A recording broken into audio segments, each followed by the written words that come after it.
Hey everyone, today I'm going to show you the fastest way to create a realistic soccer ball in Blender.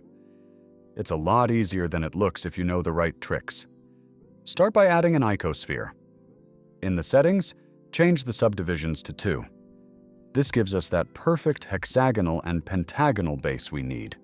Now, go into Edit mode and use Ctrl B to bevel the vertices until you see the classic panel pattern forming. Now, here is the real time saver.